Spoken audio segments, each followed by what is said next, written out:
Hello बच्चों, आप सभी का अपना प्यारा सा YouTube channel toppers classes bye SSS में फिर से एक बार पुनः स्वागत है।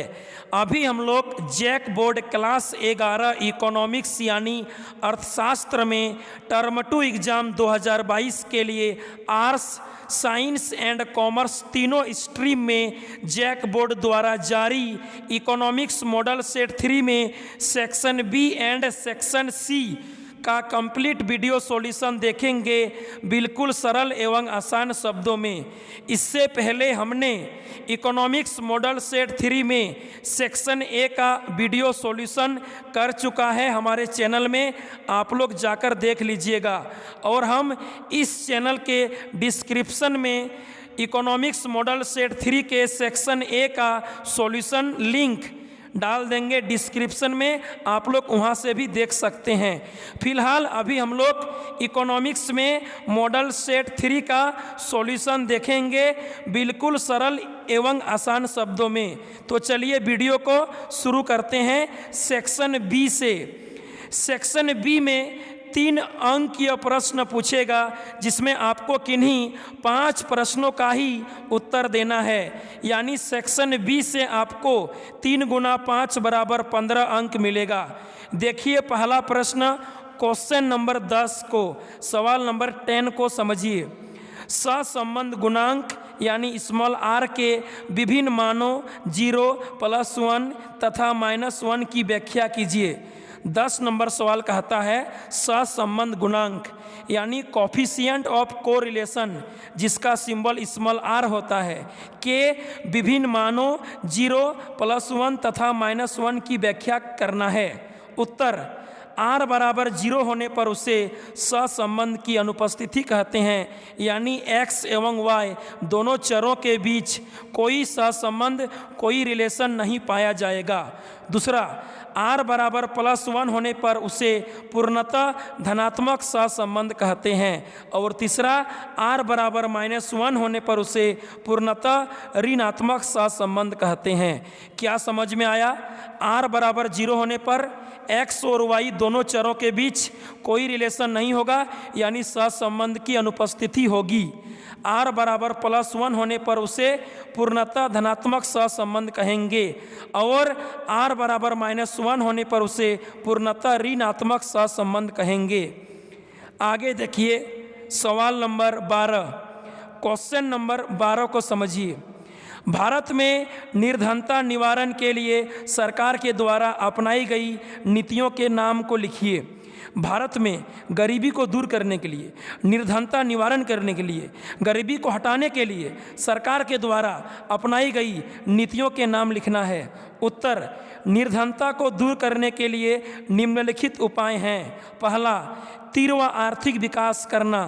दूसरा, कृषि विकास करना। तीसरा, भूमि सुधार करना। चौथा, कृषि संसाधनों को उपलब्ध कराना। पांचवा, गैर कृषि रोजगार में वृद्धि करना। छठा, आर्थिक संरचना का विकास करना। सातवां, औद्योगिक विकास करना। आठवां, बचत एवं निवेश की दर में वृद्धि करना।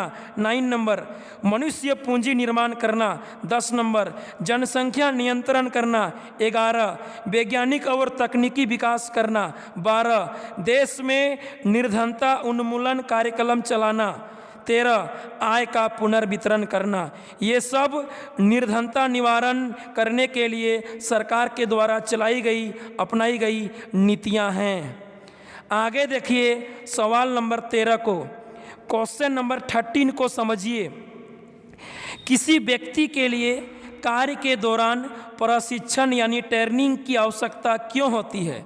कोई व्यक्ति, कोई आदमी के कार्य के लिए कार्य के दौरान प्रशिक्षण यानी ट्रेनिंग की जरूरत क्यों पड़ती है? उत्तर, किसी व्यक्ति के लिए कार्य के दौरान प्रशिक्षण यानी ट्रेनिंग इसीलिए आवश्यक होता है क्योंकि बिना प्रशिक्षण के काम में देरी व अज्ञानता के कारण वह कार्य नहीं कर पाएगा। बदलते ज़माने के साथ व्यक्ति को कार्य का प्रशिक्षण यानी ट्रेनिंग प्राप्त करना चाहिए, जिससे वह उस कार्य को ठीक ढंग से कर सके। अतः प्रशिक्षण व्यक्ति की कार्य क्षमता को बढ़ाती है।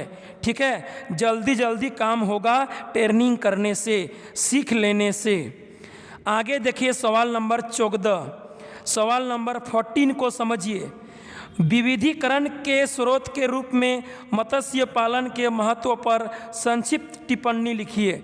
विविधीकरण के स्रोत के रूप में मछली पालन के महत्व पर संक्षिप्त टिप्पणी लिखना है। उत्तर, भारत देश में मछली उत्पादन में तेजी से वृद्धि हुई है।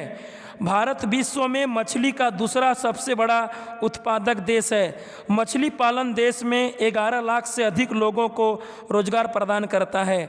सरकार ने देश में मछली पालन नीति लागू की है, जिसका उद्देश्य है देश में समुद्री मत्स्य उत्पादन को एक विश्वसनीय रूप में धारणीय स्तर तक बढ़ाकर अंतर्राष्ट्रीय स्तर तक बढ़ाकर आय एवं रोजगार का एक उपयोगी स्रोत बनाना।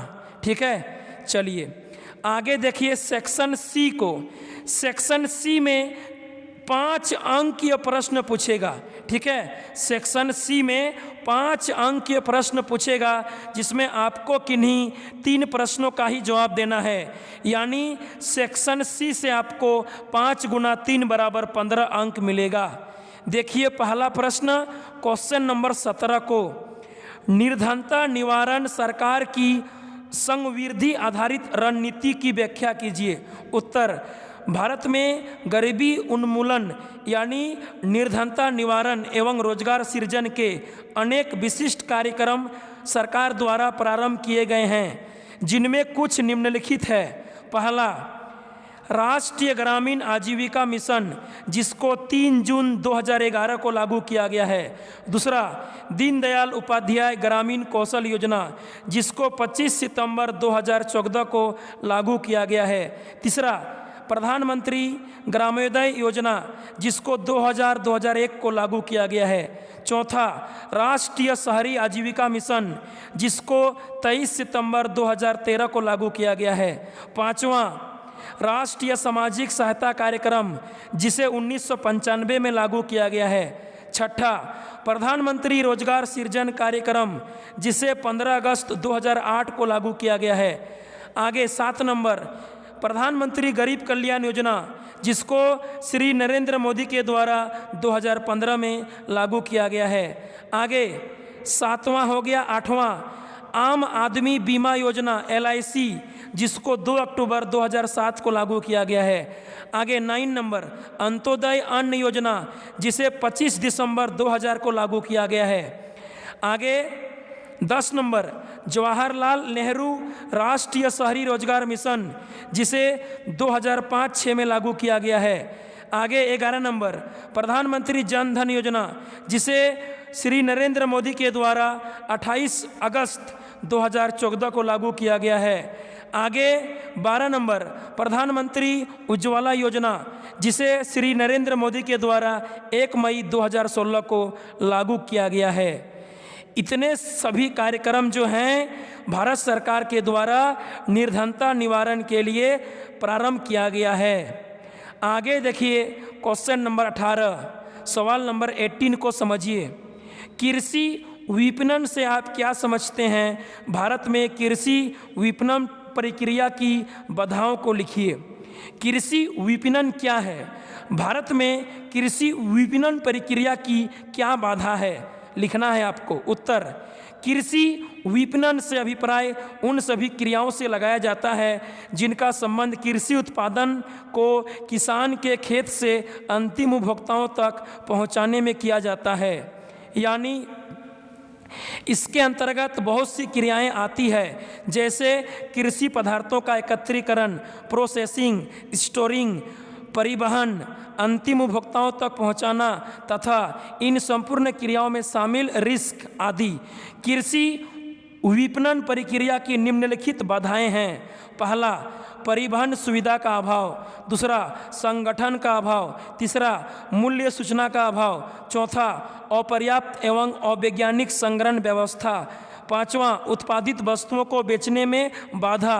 छठा, कृषि उपज की घटिया किस्म। ये सब कृषि विपणन प्रक्रिया का बाधा है। आगे देखिए अंतिम प्रश्न 19 को 19 नंबर सवाल को देखिए, जो इकोनॉमिक्स मॉडल सेट 3 का अंतिम प्रश्न है, लास्ट क्वेश्चन है। भारत में भू क्षय के लिए उत्तरदायी कारकों की व्याख्या कीजिए। भारत में मिट्टी क्षय, भू क्षय के लिए उत्तरदायी कारक क्या क्या है, लिखना है। उत्तर, भूमि के अपक्षय के लिए उत्तरदायी कारक निम्नलिखित है। भारत में मृदा अपरदन यानी भूमि क्षय के लिए निम्नलिखित कारक उत्तरदायी है। 1 नंबर, वन विनाश के फलस्वरूप वनस्पति की हानि। 2 नंबर, ईंधन की लकड़ी और चारे का निष्कर्षण। 3 नंबर, खेतीबाड़ी। 4 नंबर, वन भूमि का अतिक्रमण।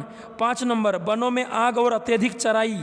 6 नंबर, भू संरक्षण हेतु समुचित उपाय करना अपनाया जाना। ठीक है, उपाय अपनाया जाना। ये सब भारत में भू क्षय के लिए उत्तरदायी कारक है।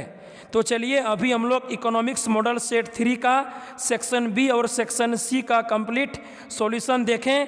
सिर्फ न्यूमेरिकल को नहीं देखें, न्यूमेरिकल को छोड़कर बाकी सभी प्रश्नों का आंसर को सही सही देख लिए। अब मिलेंगे अगले वीडियो में न्यूमेरिकल को लेकर, तब तक के लिए बाय बाय, थैंक यू।